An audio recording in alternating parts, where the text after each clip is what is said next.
Once again, today I have came with another topic of tactical endgames, and we have a position in front of us.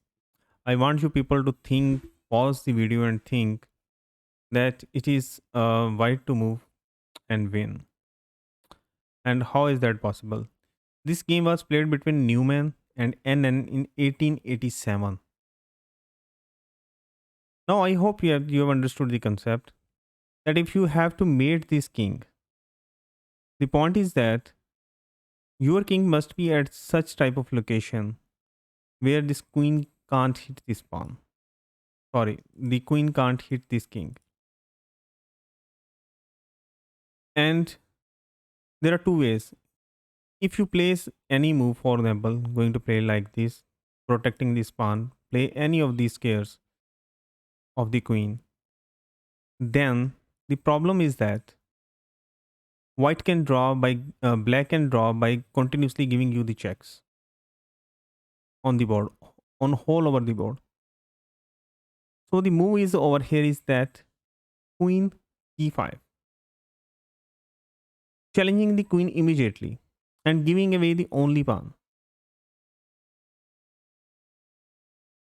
The reason behind is that now if this queen takes the pawn into b4 and check, then you are going to move in the way of the king, black king. That whenever this king moves, it would be check to a black king. Now I want you people to again pause that. For example, if black plays the move queen e1, this is the standard move which was played. Then how white continue? I hope you have understood that if you immediately move the king over here, you immediately move the king, then it will go back, and black has these too many squares which are being protected by the black queen and black king. The first thing is that you are going to give the check to the black king. Now the king has to move to g1. Now the second, queen g4 check, and the mate is coming in two moves just only, because if here king moves like this, then it is a mate. If king moves like this, still it is a mate. The only thing that black can do to delay the mate is putting the queen in his way, the opponent's white's way. King h1, now check. So remember, even these are the moves which are out of the blue and were played by grandmasters, and they utilized their just mind and came up with the moves like these out of the blue. That he had only one pawn and he sacrificed it just to went for giving away the checkmate the black king. And he understood that his king whenever will move, black would be in check. He utilized this idea. We move to our next example. This game was played between Logran versus Harrison in Victoria, 1916. And it is white to move and win. Please calculate deeply because it is a tricky one, not easy one. It is white to move and win. And the move over here is, if you understood that black has these passed pawns, but it is 1, 2, 3, 4, 4 squares away from queening. But this white pawn is just 3 moves away from queening. And you can make it happen that it just queens in 2 moves. How is that? Queen f6. And if black tries desperately over here by playing the move like queen e7, then this pawn falls. But before that, if you immediately take this pawn, then this is a blunder, because now the game would went out for a draw. The reason is that g4. If now queen gives the check, now king h3. If now white takes the pawn like this, now queen b1 is a mate. So what to do? The only move is queen a6, bringing the queen over here.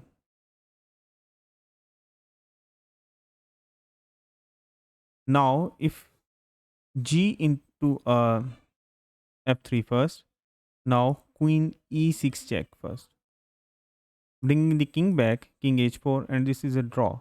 The reason behind is that now if you play the move like queen f6 check, or you can't blunder by playing the move into pawn, because now queen g6 check first, king f1, sorry, now queen b1 check, you have to put the queen in the way, and this is checkmate. So see, these are very tricky positions, not an easy ones at all. So here the first move was king h2, taking away the running scare of the king, and that one is h3. And you are continuously putting pressure on black that I am going to mate you. So queen g8, protecting both of these pawns. Now how to continue? I want you people to pause the video and think that how to continue. And the move is if f4. Now black king has to move king g4, and now f into g5. And black has is threatened a lot of times because queen into g5. Now first f3 check. King has to move king h4. Now queen into f4. Why to give away the queen? Queen has to take after pawn takes and white wins.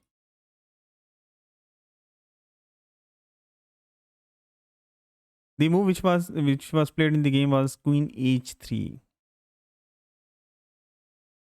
And now I want you people to pause the video and think that how you would continue in this position.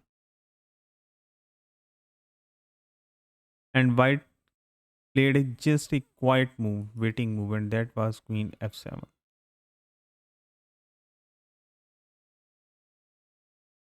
Giving, because in this position black is in zugzwang.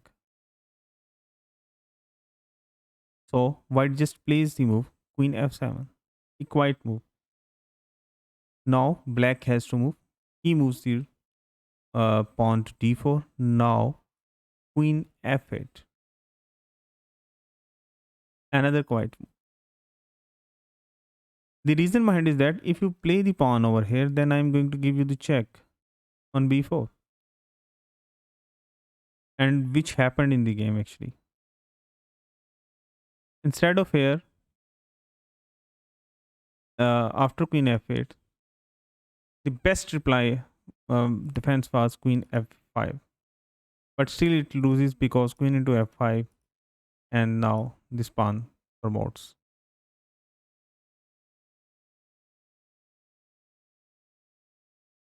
I could not find anything further for white over here. The only move for black was d3, and now queen b4 check. And here g4 was played by black, and actually this is a mate in one. I think you have judged that, and that was simple queen e7 checkmate.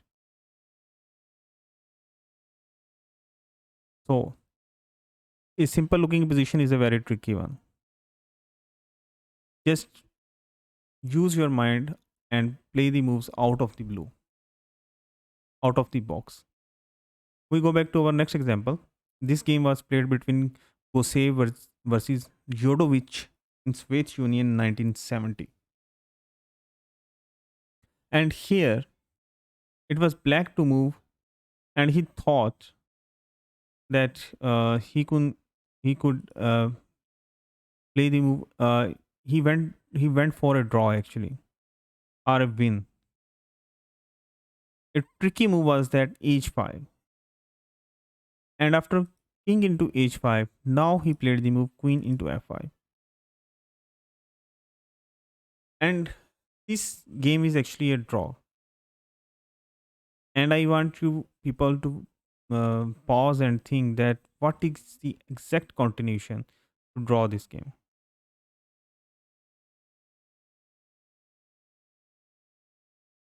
The move which was played by white was a blunder, and that move was queen a7, sorry, queen f3.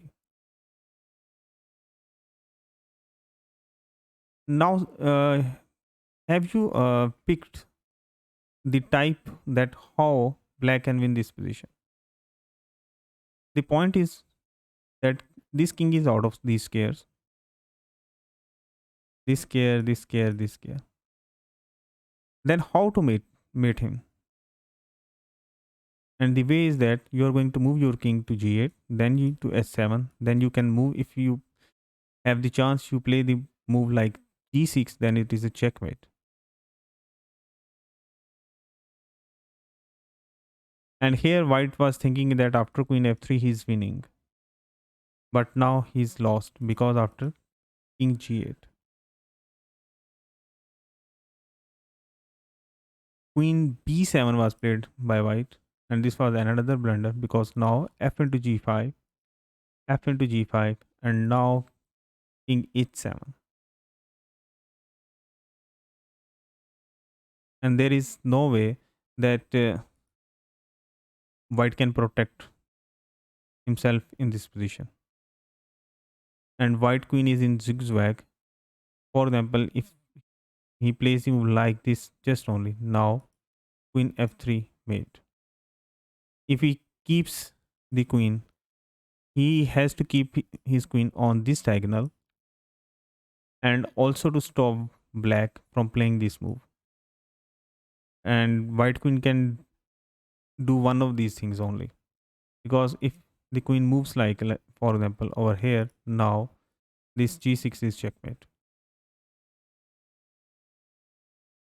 So in this position,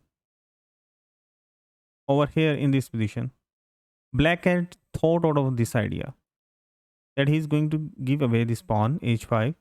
He's going to take the pawn on f5, and he's going to just move our king over here like this, and he's going to pack this king in this corner in these squares,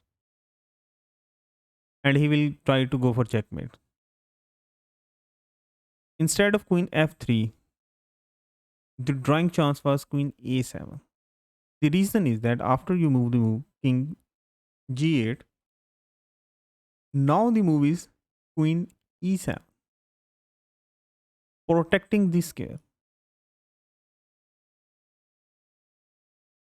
For example, if black moves king h7, now queen can move to f7. You can't take this pawn. And queen can't move from over here. And now black is threatened checkmate. So king h8, now it is a draw. I hope you have understood this position also. That think out of the box. I am continuously saying think out of the box in your game, in the opening, in the middle game, in the end game, and never throw the towel without any reason. Use the last drop of blood from the position. And this is sorry.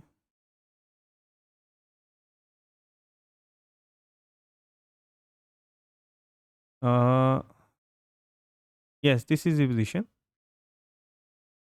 This game was played between Bent Larson versus Paul Keres in San Antonio in 1972.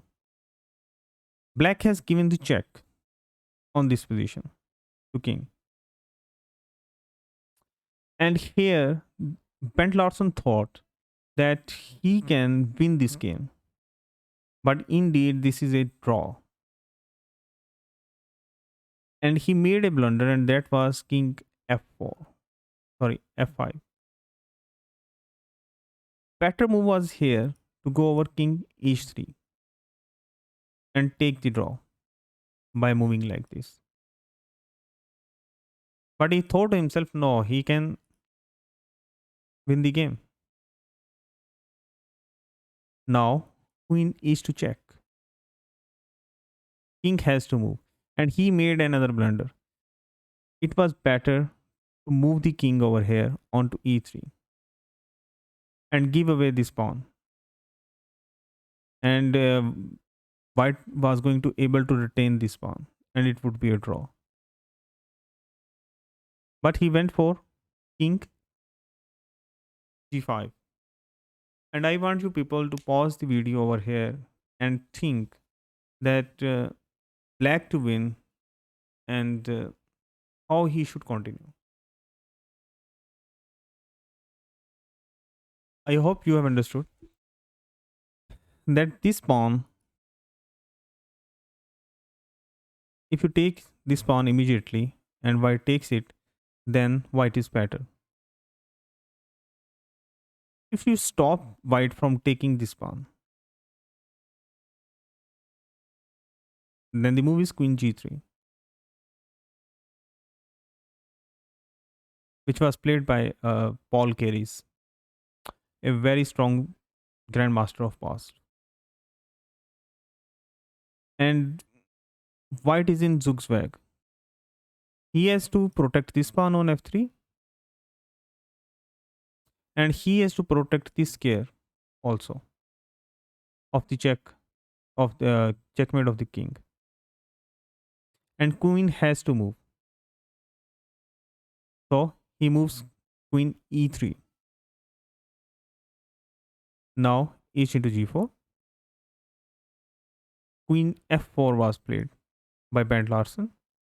Now queen into f3. Now see how the situation has changed. Just a wrong decision. That the game was just a draw. If you just continue like this. Like this. But white thought that he is winning. And he tried to win a drawn endgame. And it is a well said quote that never try to win drawn endgames.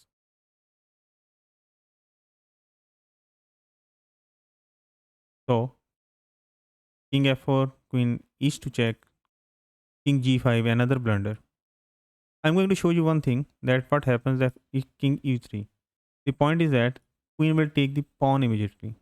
Now the second the move white will play is that queen c5. He is going away this pawn also because now h into g5. And if pawn takes, then it is a draw. And here, if g5 is played by white black, then still it is a draw because queen d4. Going to give the checks, protect this pawn. Queen is going to protect. And king is nearer to these pawns also. So that's why it is a draw.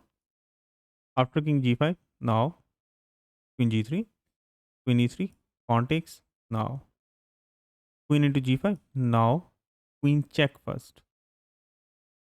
Why to give the queen away? If you take the queen, now it is once again a draw. Because for example, if king tries to come over here, now king h3. If king h5, now you play the move like this. If g5 now, pawn. If you even take this pawn, no problem. White has the opposition. So queen e3 check first. Now queen once again to f4. Now queen e2, a very silent move by Paul Keres. That I am going to checkmate you over here. The queen has to move. So queen g3. Now I want you people to pause the video once again and think that how to continue. And the way to continue is here, queen b5 check. After king f4, now queen f5 check. After king e3, now queen into f6.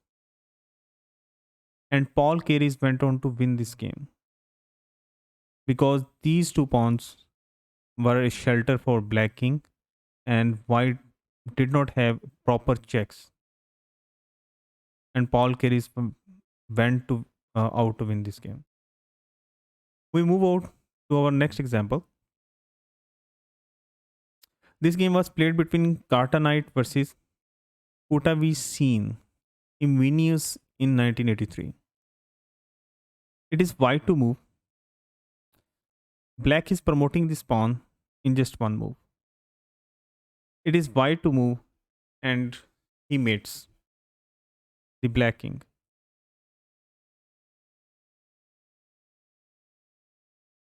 In 9 moves, expectedly. 9 or 10 moves. I hope you have understood. The concept is that we are going to check first over checking moves. There will be a quiet move. The main thing is the quiet move. For example, after king, queen f8 check, the standard, queen h5. Now, here it will, the quiet move is going to come. And what move it would be? And that is queen f4. You are setting the checkmate on h4.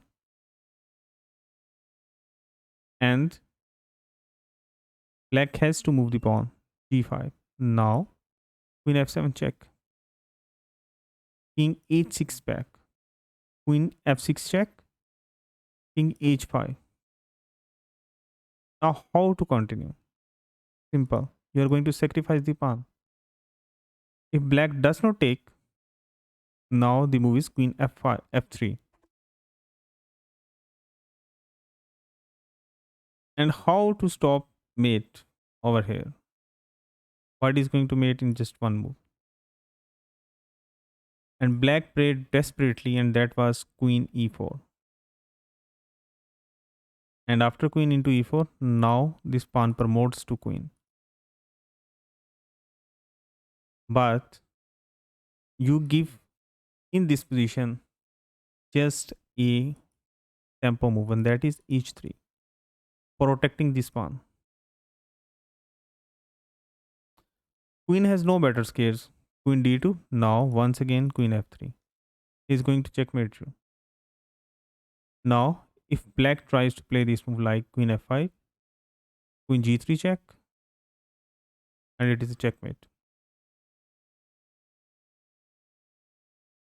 So even in these types of position where your opponent is going to queen the pawn, you still have the tactics left in the game. So utilize them. We move to our next example. This game was played between Kolb versus Skorder in Nuremberg in 1895, and black judged properly that he can checkmate this white king. Before going to checkmate this white king, I'm going to give you, as this is a very tough one, I'm going to give you an example. Another example. This is called a swallow's stalemate. That where this king is blocked by his own pieces on the squares which are diagonal to him. It is called swallow's stalemate. And black is going to checkmate the white king, and the same swallow's stalemate will appear. And the move was queen h7 check. Now king f8. There are different ways to checkmate this king, but the fastest is the swallow stalemate. Now queen h6 check and king to e8. Now I want you people to pause the video and think that how black can continue over here. The point is that if you move the king queen to over here, now king will move over here once again. King h7 check, king f8. Now king h6, and game just came again to same position once again. Now how to continue? We are going to take these squares from black king, sorry, white king. and how we can do it. And the point is that bishop d7 check. And if the king takes the bishop, now queen e6 check, king moves over here on c7.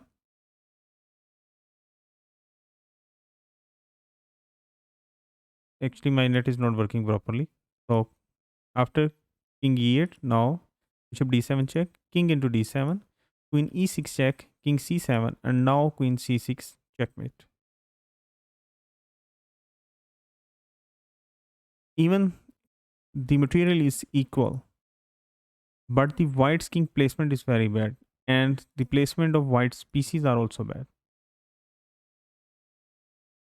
So this was the end of today's video. I hope you enjoyed it. If you enjoyed it, kindly hit the bell icon button, subscribe button and bell icon button, and also like the video. Thank you very much.